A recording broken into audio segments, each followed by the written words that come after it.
High! তো এতদিনে মোটামুটি সবাই বুঝেই গেছো যে রোজ বিকেলবেলা জিম থেকে বেরোনোর পর একটু চা বা কফি ছাড়া আমার চলে না। চায়ের দোকানে গিয়ে চা খাওয়ার পরেই সবথেকে বেশি যেটা নোটিস করি সেটা হলো চায়ের কাপ। মাটির চায়ের কাপের ওপর আমার আলাদাই একরকমের অবসেশন কাজ করে, আমি জানি না কেন।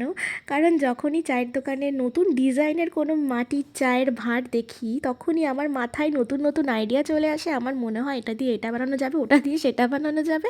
তো এইসবই হয় আর কি, যার জন্য ম্যাক্সিমাম টাইমে যখন নতুন ডিজাইনের কোনো চায়ের ভাঁড় দেখি চায়ের দোকানে তখনই আমি সেটা কিনে নিয়ে বাড়ি চলে আসি। আর এরকমই চায়ের কাপের ওপর ক্লে দিয়ে ডিজাইন করা কটা ছোট্ট পুচকু ক্যান্ডেল স্ট্যান্ড বানিয়েছিলাম আমি বিভিন্ন সময়ে। আর সেই ছোট ছোট কাজগুলোই আজ শেয়ার করলাম সবার সাথে। আগের দিন যে রেজিনের কাজগুলো আমি শেয়ার করেছিলাম, প্রচুর রেসপন্স পেয়েছিলাম ইউটিউব থেকে। আমি জানি না আমার ফেসবুক আর ইনস্টাগ্রামে কি হয়েছে, আমার হয়তো রিচ কমে গেছে, সেরকমভাবে ভিউ হচ্ছে না। তো যাই হোক, ইউটিউবে অনেকটা রেসপন্স পাওয়ার পর আমার মনে হলো যে না ঠিক আছে, আমার আরও কয়েকটা আর্ট ওয়ার্ক শেয়ার করা যাক।